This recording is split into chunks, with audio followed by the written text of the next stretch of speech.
Steal The Brainrot has completely taken over Fortnite, so popular that it had double the players of Battle Royale. What does this say about Fortnite, and why has this actually happened?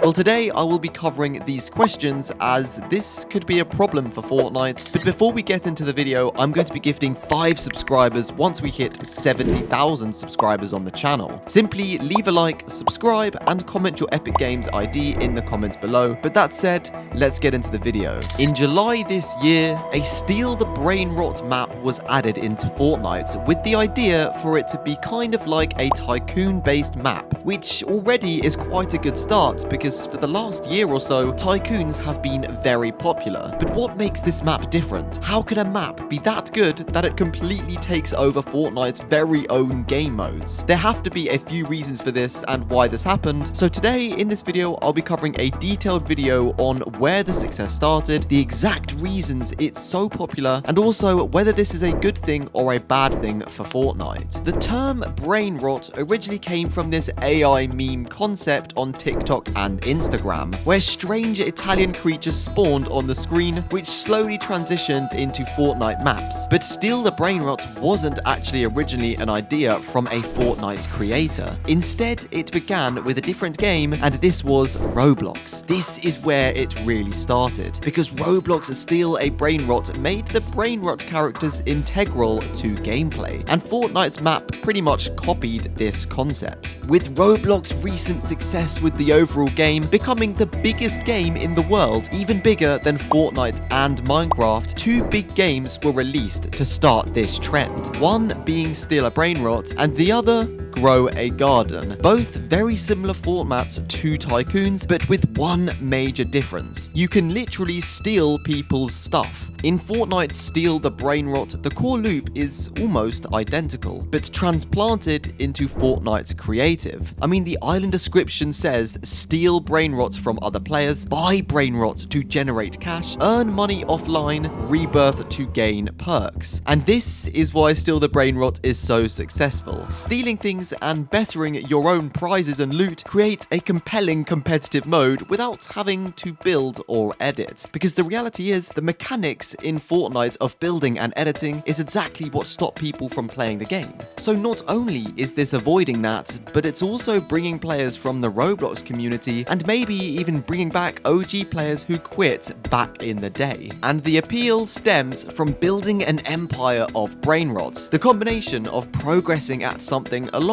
with something funny and trending is simply genius. Choosing from when to defend or to decide when to raid or be raided is extremely exciting. It's that high risk, high reward factor driven by adrenaline that requires little to no skill. There's even a rebirth system that lets you reset everything to come back stronger, adding progression and replay value. But above all, the constant updates with secret codes, daily wheel spinners keeps everyone hooked, which then creates viral spread, since the secret pin codes grant players with bonus rewards, and the combination of social media and bonus rewards leads to a repetition of popularity. People are posting these videos and are getting hundreds of thousands of views, maybe even millions. This could be the biggest factor in the game's success. And one TikTok in particular shows a kid crying when another player steals their prized meme character, getting up to 50 million views. Video platforms also erupted because Roblox version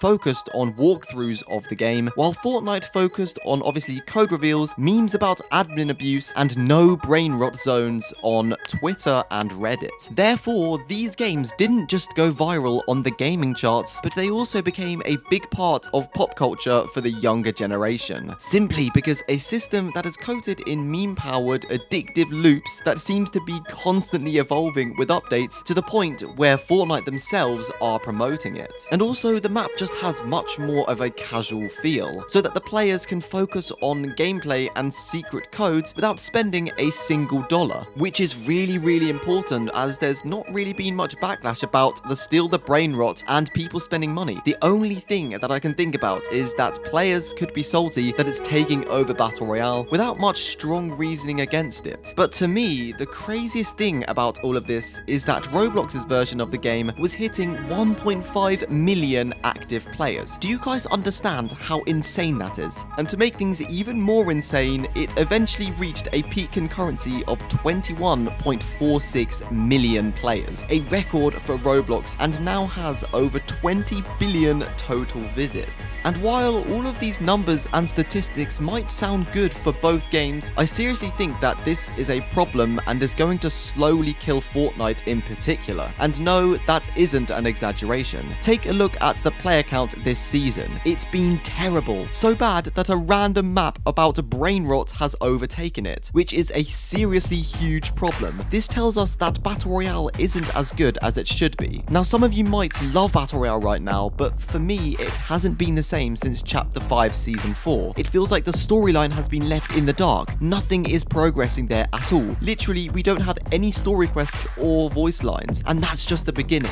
The lore community is slowly losing its interest. What about the competitive players and even the casual players? The tournaments are nowhere near as exciting as they were back in Chapter 2. I mean, Chapter 5 was still pretty good, but in Chapter 6 we have reload cups at best, which for me is a problem. And don't get me started about those random bugs running around the map. Now, I hope for the sake of the Fortnite community's humanity, this is simply just a quick trend that will disappear soon. But it's a scary thought to think a brainrot map, like the name itself, is seriously concerning. Does the community as a whole seriously dislike Battle Royale that much to the point where they would play a brainrot map instead?